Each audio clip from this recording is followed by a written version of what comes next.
All right, we're here with Boogie, and I've always wanted to sit down and actually talk to this guy, and I've actually had the opportunity now at Retropalooza. Yay. Second year here, what do you think? I loved it, man. The con this year was insane.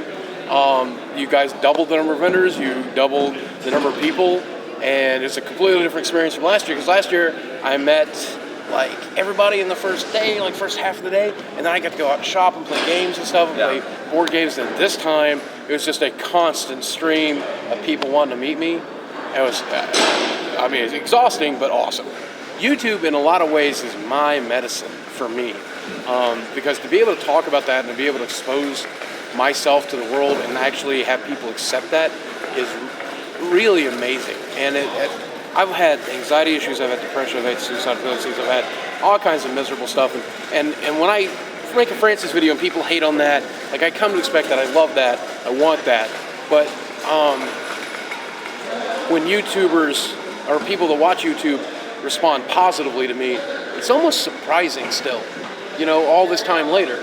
And like that's my medicine, like that, you know, I'm not on any psychotropics, I don't take depression pills. I do YouTube for therapy, and man, it's good. And a lot of people are always like, you know, well, Francis is just a character, and there's some truth to that, obviously. Like I try to say that all the time, but Francis for me has always come from like that rage within, right? Yeah. Like I'm an angry person. I'm not as angry as Alpha Omega Sin, but I'm pretty angry, you know? And I try to choose to not let that anger be what I put into the world. I try to put positive things in, but Francis lets me do that. Like lets me rip myself apart and rip something else apart. And everybody knows it's all in fun, but that's closer to home than I'm normally willing to admit. And it gives you an avenue to do it in a humorous way that it puts smiles on people's faces. Right. And like I think instead of pushing the poster wall like some of us do. Right. And I think the biggest, the real power in the Francis character is, a lot of people don't really stop to think about it, but Francis is a two-edged sword. Number one, obviously I'm attacking the industry. Obviously I'm attacking the corporate entities that create our games. And obviously I'm attacking business practices. Francis does all of that. But he also does it in a way that parodies gaming culture and outrage culture and the way that we do this stuff.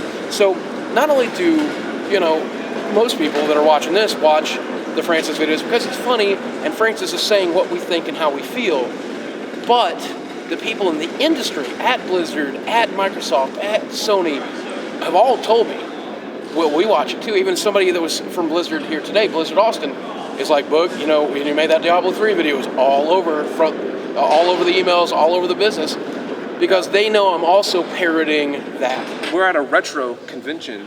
What is your favorite retro games?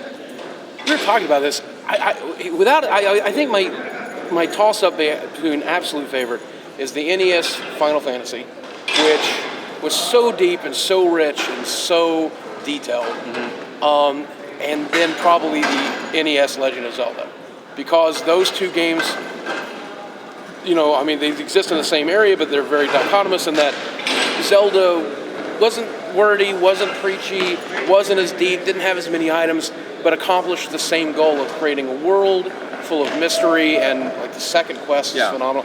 Man, those are without a doubt two of the most formative games I ever played. I fell in love with that aspect of what you just described. I fell in love with Link to the Past. Not the first one, Link to the Past. That's when I love that type of gaming genre. And that is arguably one of the best Zeldas. I know everybody's go-to game is Ocarina of Time. I still can't replay Ocarina because of that fucking owl. But Link to the Past is incredible. It really, that's when they got the formula down and just nailed it. Navi's pretty annoying too, though. Oh, I hate Navi. There's so many things wrong with Ocarina. I'm just going to be honest with you. It's still one of my favorite Zeldas. I like it. Not my favorite. No, it's still good. It's still a good game. It's number 2. Yes. All right. Here's where we get a little goofy. All right. So, there's got to be a game out there that you absolutely just have to have and you cannot get your hands on, right? Maybe not, but maybe there is. Can you think of anything? A game I absolutely need to have. You know what I came here looking for today?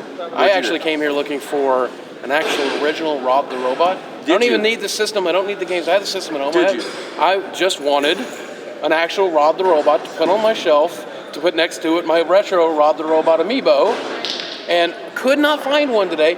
There's probably 2 or 3 in the room.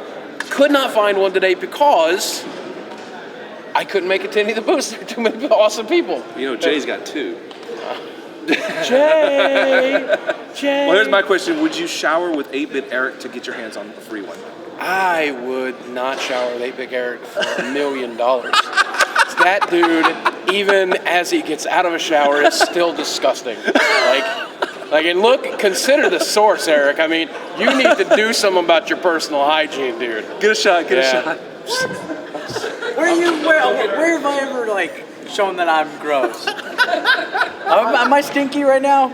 I can smell you from here, Eric. Oh my goodness. You smell like dog shit. Holy, you're the only thing around here that can outsmell the way I smell right now. Oh my God. Seriously. Damn. See a doctor. That can't be good. That smells like necrosis. What's your favorite Game Chasers episode? Jesus, man. Don't put me on the spot like that. That's the point, is to put you on the spot and to have the look of puzzlement on your face. I've watched a lot of Game Chasers.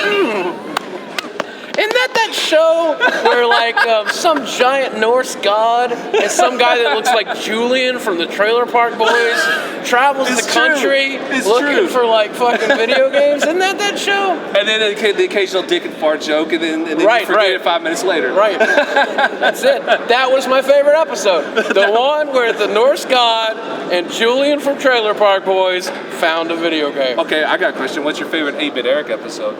There are none. There's going to never be one.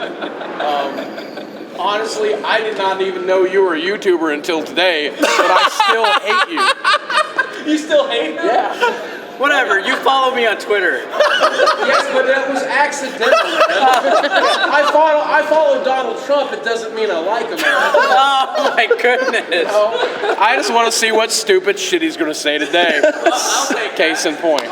Hey, that's a challenge to say some stupid shit, though. No nuts. All right, so we're about to wrap it up here. He seriously is the worst, though. Oh, no, he is That's definitely important that you guys know that. He's a good guy. Eric's a good guy. Yeah. Eric's a good friend of ours, even though he is kind of dopey looking I love sometimes. you, man. I love you, too. I love you in the same way that I love anybody else I feel really sorry for. like a beaten dog. Right, like a beaten dog in the street. Wow. Like birds in the maze. I'm fucking walking away. It's too much shit. All right, so... See, I told you I'm closer to Francis than you give me credit for, okay? Can we end it on... I don't want to put you on the spot you again. Make out? Is that... Can we make out? I mean, if you want. You don't have to... Get in there. Oh, no, I don't have the balls. I don't have the balls. I'll keep you on the sheet, though. You'll never... One more time. I saw that coming. Hey, look, I'm a 1 on the Kinsey scale. You're never gonna beat me in gay chicken. Just be honest with you. Okay, that's never happening. Can we end this on a Francis rage? What I have nothing to be raging about right now. Because let me tell you something, okay? I had the best time at Retropalooza. I had a lot of fun hanging out with you, getting interviewed by you. I got to do the panel. I got to meet all these great people. The only problem I've had at all this entire weekend is that fucking Eric has been within 1,000 yards of me. And I told you that restraining order is real, Eric. Get the fuck away from me. Get out of here, man. Jesus. Kiss him, no nuts. Now my hand is going to smell. Oh no. Eric, don't you do it. I heard the Eric, don't you do it. You said nobody backs away I from said gay he chicken. couldn't beat me. You can beat me. You already win. Get the fuck away. Come here, Rick. Come on. Get a little love. Let's do this.